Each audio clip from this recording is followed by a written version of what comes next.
وَهُوَ يَتَوَلَّى الصَّالِحِينَ، وہ اللہ نیکوکاروں کا سرپرست ہے. اور یہ 100% سچی بات ہے. یعنی لوگوں کے لیے کہتے ہیں نا جی آؤٹ آف دی وے، اللہ تعالیٰ کے لیے تو کوئی چیز آؤٹ آف دی وے نہیں ہے نا، مگر ہے اسی طرح کہ جو نیک بنتا ہے دیکھنے سے پتہ چلتا ہے کہ جیسے کوئی غیبی قوت آؤٹ آف دی وے جا کے اس کی مدد کر رہی ہے، اس لیے کہ وہ اللہ کی سرپرستی میں آ چکا ہوتا ہے. ایسے اللہ تعالیٰ اپنے بندوں کی مدد فرماتے ہیں. ذرا اللہ سے دوستی لگا کے دیکھیں، اس کی سرپرستی میں آ کے دیکھیں، سمجھ پھر لگے گی کہ بندے کی زندگی کتنی سہانی ہو جاتی ہے. آج تو جس بندے کے کنٹیکٹ بڑے ہوں، واقف ہوں، کہتے ہیں جی اس کے بڑے لمبے ہاتھ ہیں، اور اللہ والوں کی تو حالت یہ کہ ان کے ہاتھ تو اللہ تعالی کی جیب میں ہوتے ہیں.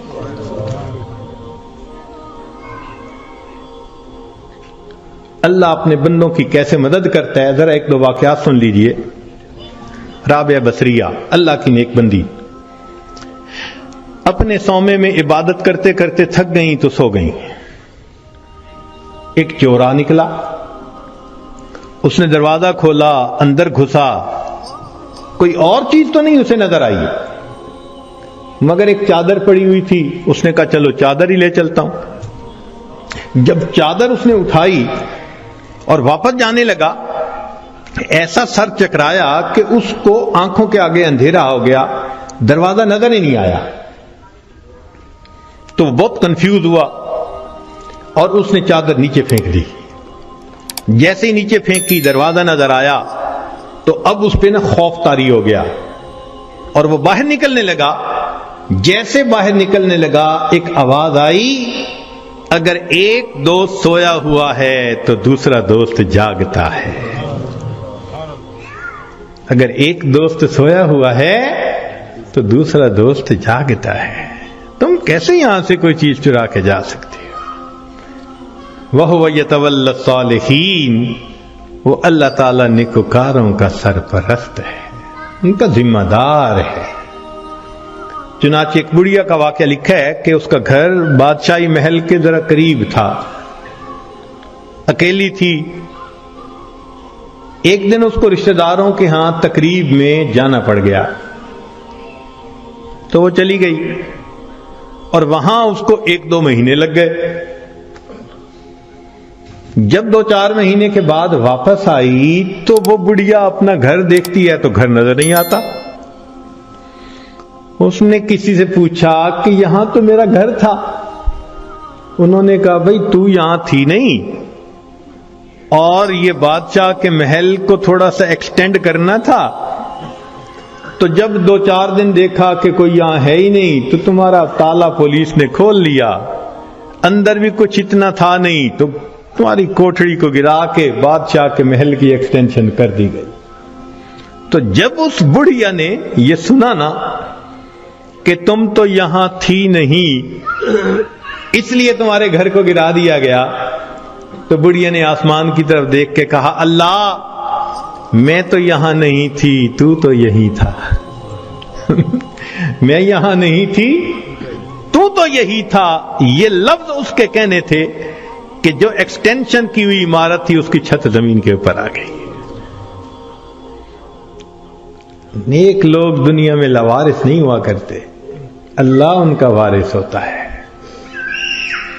اگر ہمیں اپنے والد کے وارث ہونے پہ اتنا اطمینان ہوتا ہے، بیوی کو خاوند کے وارث ہونے پہ اتنا اطمینان ہوتا ہے، تو اگر کسی کا وارث اللہ رب العزت بن جائے تو سوچو پھر اس کے کیا مزے ہوں گے.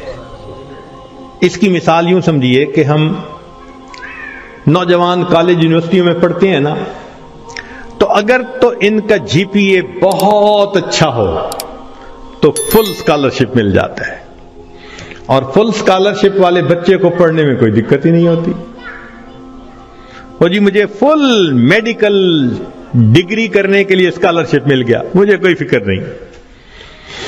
اور جس بندے کو اسکالرشپ نہیں ملتا اس کو میڈیکل کرنا قرضوں کے بوجھ میں دب جاتا ہے بیچارہ. ہم نے بچوں کو دیکھا ان ملکوں میں ساری عمر نوکریاں کر کے بڑھاپے تک اپنے زمانے طالب علمی کے قرضے اتارتے رہتے ہیں.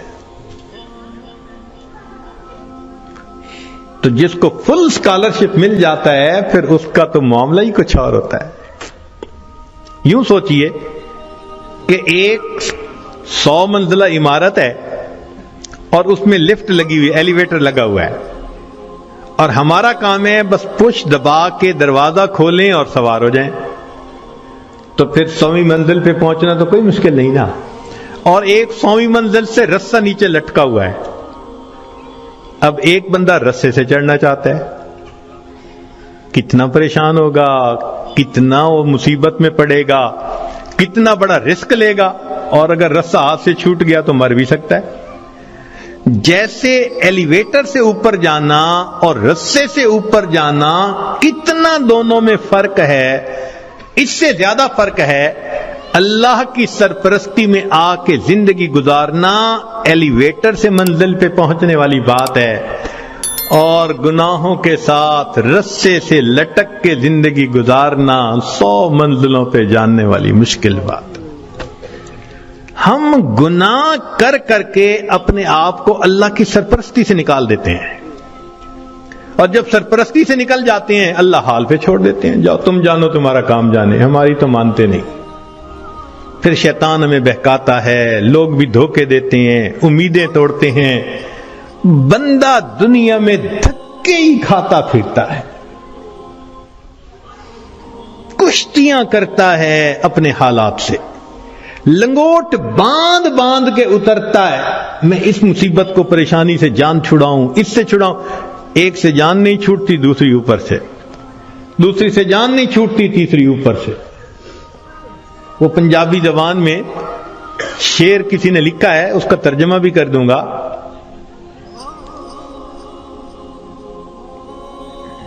اس دکھی حیاتی دے پینڈیاں وچ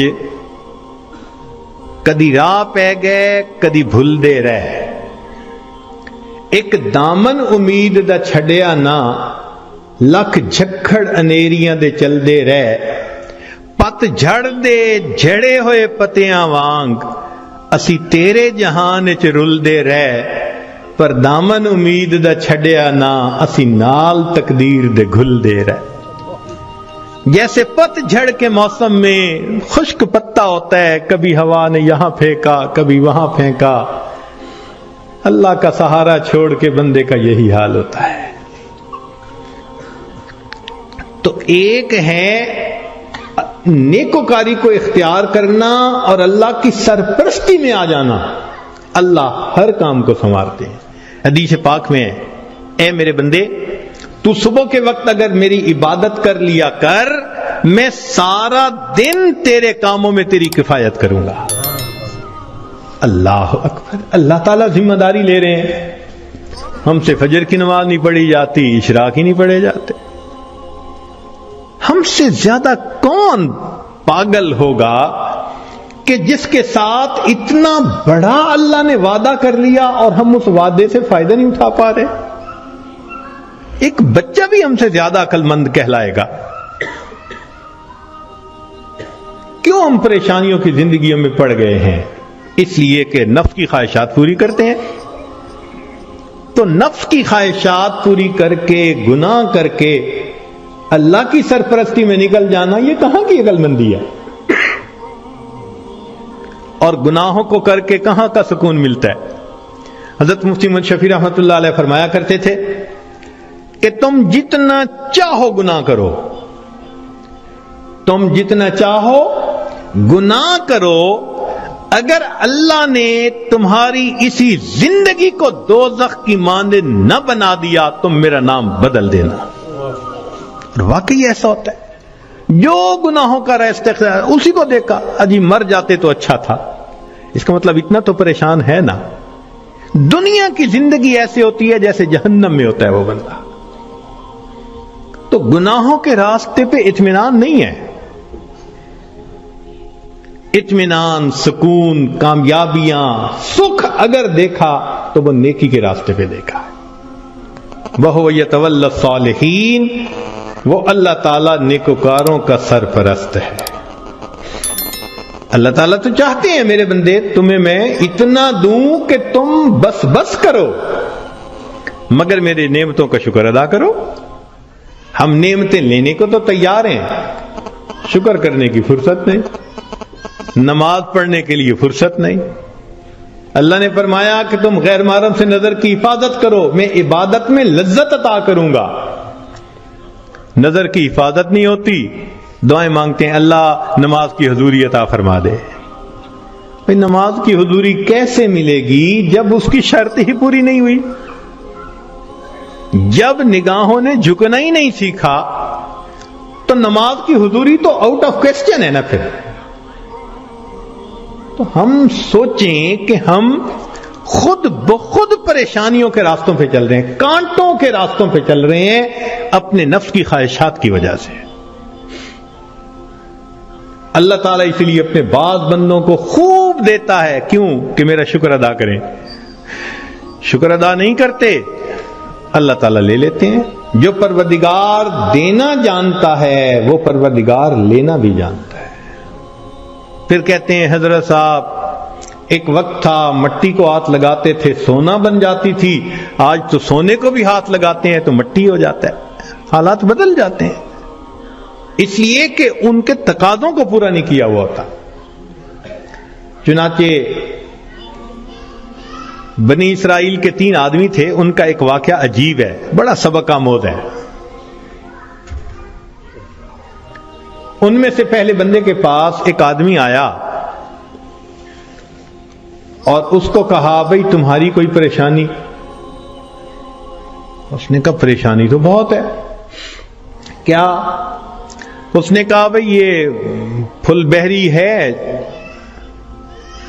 یہ جو سفید داغ جسم پہ ہو جاتے ہیں، برس کا مریض ہوں میں، اور میری شکل اتنی بری ہو گئی ہے کہ میں نہ مسجد جا سکتا ہوں نہ کسی کے سامنے بیٹھ سکتا ہوں، لوگوں کو کراہت ہوتی ہے مجھ سے، اور لوگ مجھے نیچی نظر سے دیکھتے ہیں، کم نظر سے دیکھتے ہیں۔ تو ایک تو میری یہ پریشانی ہے کہ برس کی بیماری ختم ہو جائے، اور دوسرا رزق کی بھی بڑی تنگی ہے۔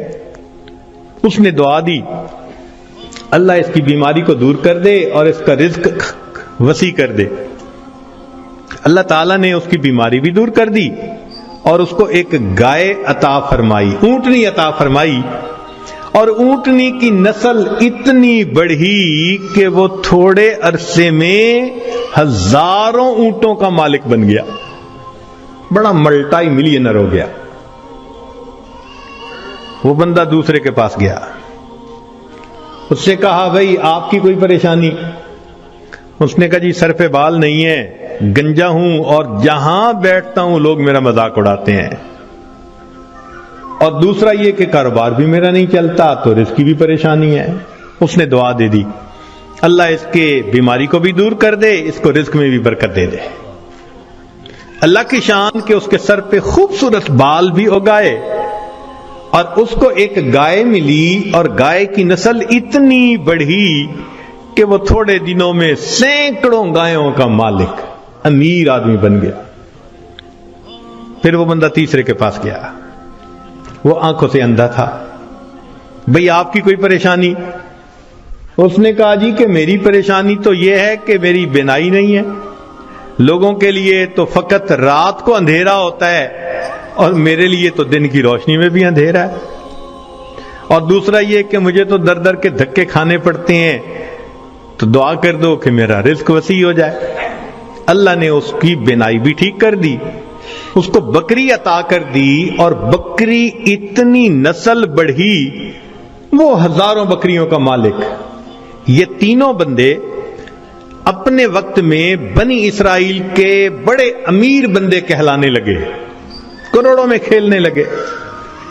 این جب ان کی شہرت تھی، عزت تھی، مال و دولت کی ریل پیل تھی، تو اب پہلے کے پاس وہ بندہ آیا اور کہنے لگا کہ بھئی میں محتاج ہوں، اور اللہ کے نام پہ آپ سے مانگنے کے لیے آیا ہوں، اللہ ہی نے آپ کو سب کچھ دیا ہے، آپ کے پاس تو کچھ نہیں تھا، تو پلیز آپ مجھے کچھ اللہ کے نام پہ دے دیں۔ اس کو بڑا غصہ آیا، انہوں نے کہا یہ تم نے کیسی بات کی ہے کہ تمہارے پاس کچھ نہیں تھا؟ میں تو شروع سے ایسا اور امیر اور یہ اور وہ، کوئی مفت کا کہیں سے پیسہ ملا ہے میاں؟ میں نے کمائی کی ہے، محنت سے کمایا ہے، فلاں کی ہے، خبردار جو تم نے ایسی بات کی کہ تمہارے پاس کچھ نہیں تھا۔ اس نے کہا بھئی مجھ سے خفا نہ ہو، بس آپ جیسے تھے اللہ آپ کو ویسا کر دے، یہ کہہ کے چلا گیا۔ اور وہی ہوا کہ برس کی بیماری بھی دوبارہ ہو گئی، اور ایسی بیماری پھیلی کہ جتنے اس کے اونٹ اونٹنیاں تھے ایک ایک کر کے بالآخر سارے مرتے گئے۔ وہ جہاں تھا وہیں پہنچ گیا، دوسرے کے پاس گیا، بھئی محتاج ہوں، اللہ نے آپ کو اتنا دیا ہے، میں بھی آیا ہوں اللہ کے نام پہ لینے کے لیے، تو آپ دیں۔ ایک وقت تھا آپ کے پاس کچھ نہیں تھا، پھر اللہ نے آپ کو دیا، آج اتنا کچھ ہے۔ اس کو بڑا غصہ آیا، تو کون ہوتا ہے بات کرنے والا؟ بھائی میرا تو باپ ایسا، میرا تو دادا ایسا، پردادا ایسا، میاں میں نے تو فلاں ڈیل ایسی کی تھی، فلاں موقع پہ میں نے ایسا بزنس کیا تھا، اسٹریٹجی ایسی بنائی تھی، تب مجھے پیسے ملے، کوئی کہیں سے مفت کے مل گئے ہیں؟ خبردار جو تو نے کوئی ایسی بات کی۔ اس نے کہا بھائی مجھ سے خفا نہ ہو، اچھا آپ جیسا تھے اللہ آپ کو ویسا کر دے، یہ کہہ کے چلا گیا۔ نتیجہ یہ کہ سر کے بال بھی اس کے ختم، اور جتنی گائیں تھیں وہ ساری کی ساری بالآخر مر گئی، جہاں تھا وہیں پہنچ گیا۔ پھر یہ تیسرے کے پاس گیا، اس کو جا کے کہا کہ بھئی محتاج ہوں، فقیر ہوں، اللہ کے نام پہ مانگنے آیا ہوں، جس اللہ نے آپ کو دیا، آپ کے پاس تو کچھ نہیں تھا، آج اتنا کچھ اللہ نے دیا ہے تو بھئی مجھے بھی دے دیں۔ جب اس نے یہ بات کہی تو سننے والے بندے کی آنکھوں میں آنسو آ گئے۔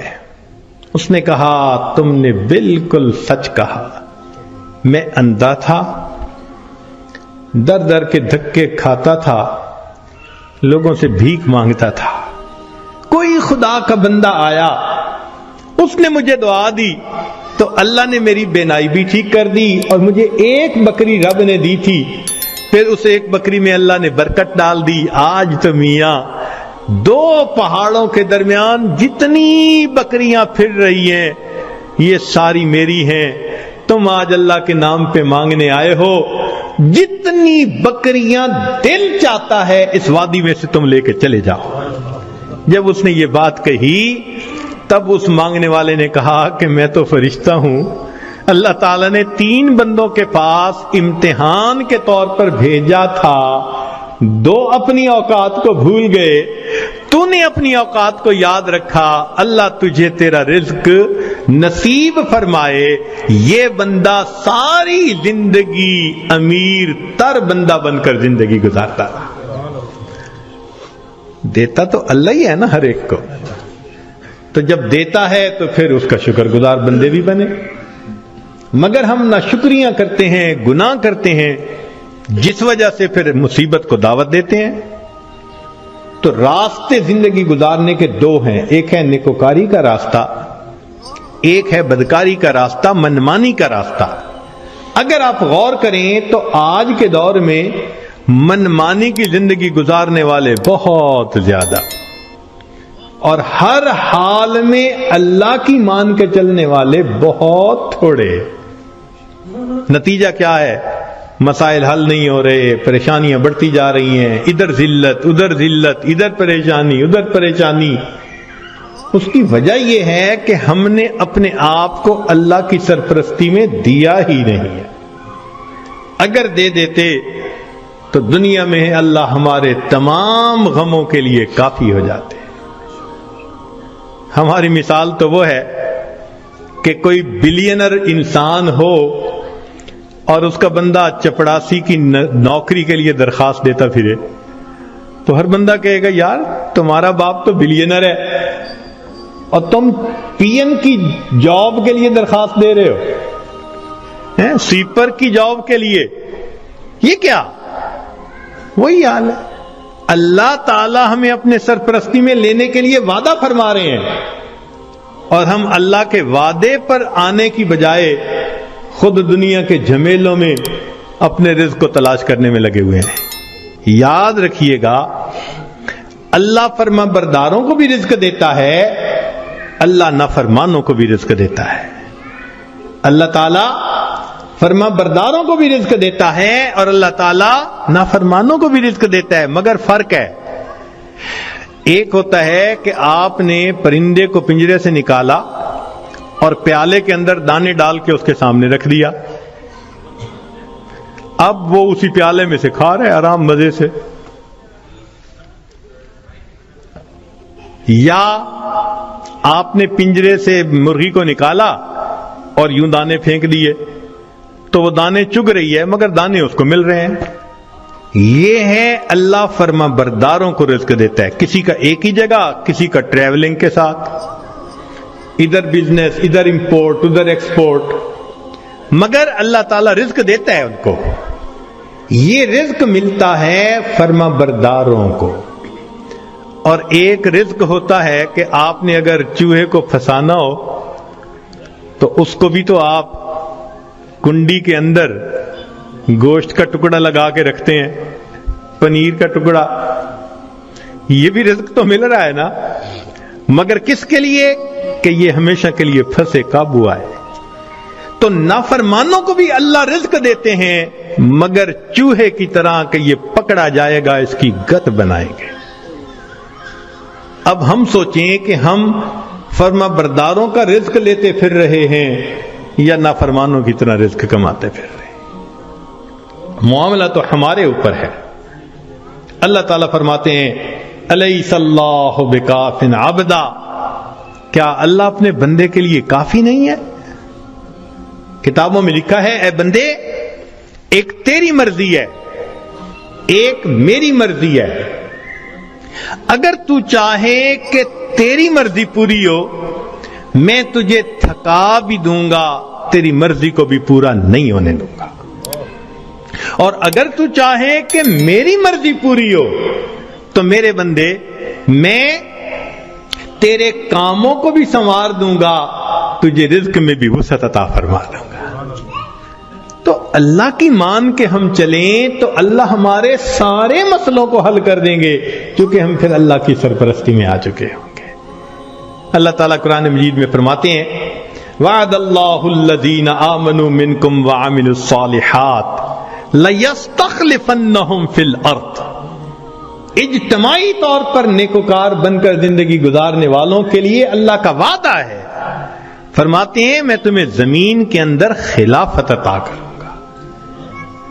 وَلَيُمَكِّنَنَّ دِينَهُمُ الَّذِي ارْتَضَىٰ لَهُمْ وَلَيُبَدِّلُنَّهُمْ خَوْفَهُمْ أَمْنًا, اور اللہ ان کے خوف کو امن میں بدل دیتے ہیں. پھر اللہ تو وعدہ فرما رہے ہیں, وعد اللہ, اللہ کا وعدہ ہے. آج بندہ وعدہ کر دیتا ہے تو اتنا یقین, کیا اللہ کے وعدوں پہ ہم یقین نہیں کرتے؟ تو ہمارے زندگی کی کامیابی کا ایک ہی طریقہ ہے کہ ہم اللہ کے وعدے پر بھروسہ کر کے عہد کریں کہ اللہ آج کے بعد ہم نے نافرمانی نہیں کرنی. اب سوال پیدا ہوتا ہے کہ ہم صالحین میں شمار کیسے ہو سکتے ہیں؟ بہت آسان ہے. ذہن سے گناہ کے ارادے کو ختم کر دیجئے. ذہن سے گناہ کے ارادے کو ختم کر دیجئے. اللہ میں نے آپ کے کسی حکم کی نافرمانی نہیں کرنی, اور جو کر چکا میں توبہ کر رہا ہوں. تو پہلا قدم کہ آئندہ گناہ کی نیت کو ذہن سے نکال دینا, اور دوسرا کہ اگر پھر گناہ ہو جائے تو پھر توبہ کرنا. بس یہ دو کام کر لیجئے. ایک ابھی اسی وقت پچھلے تمام گناہوں سے سچی توبہ کی نیت کر کے عہد دل میں کر, اللہ آئندہ میں آپ کی مان کے چلوں گا, ہر کام آپ کے نبی علیہ السلام کی سنت کے مطابق کروں گا, دین کے مطابق کروں گا, شریعت کے مطابق کروں گا, من مانی نہیں کروں گا. اور اگر بالفرض پھر گناہ ہو جائے تو پھر توبہ کرے. جو ایسا کرے گا وہ نیکوکاروں میں شمار ہوگا اور وہ اللہ کی سرپرستی میں آ جائے گا. اور جب تک ہم اللہ کی سرپرستی میں نہیں آئیں گے ہماری پریشانیاں ختم نہیں ہوں گی. ہم نے دنیا میں دیکھا ہے پرائی بکری کو کوئی گھاس نہیں ڈالتا. ہم نے کلمہ تو پڑھا نا تو لیبل تو لگ گیا نا کہ یہ مسلمان ہیں. اب اگر اللہ کے در سے بھی کچھ نہ ملے تو کسی اور در سے کیا ملے گا؟ بلکہ ہم نے تو دیکھا ہے کہ جس کتے کے گلے میں پٹے کا نشان ہو نا اس کو ہر کوئی دھتکار دیتا ہے، جائے اپنے مالک کے دروازے سے کھائے. بالکل ہمارا یہی حال ہے. جدھر رخ کرتے ہیں ہمیں دھتکارا جاتا ہے، جاؤ اپنے رب سے مانگو جا کے. اور رب سے مانگنے کے لیے نیک ہم بن نہیں رہے. تو ہمارے پاس کوئی دوسری آپشن نہیں سوائے اس کے کہ زندگیوں کو بدلیں، نیکی پہ آئیں، اللہ تعالی ہمیں اپنی سرپرستی میں لے لیں، پھر اللہ تعالی ہمارے الٹے کاموں کو بھی سیدھا کر دیں گے، ہماری پریشانیوں کو اللہ ختم فرما دیں گے. زندگی گزارنے کا اس سے بہتر کوئی دوسرا راستہ نہیں ہو سکتا.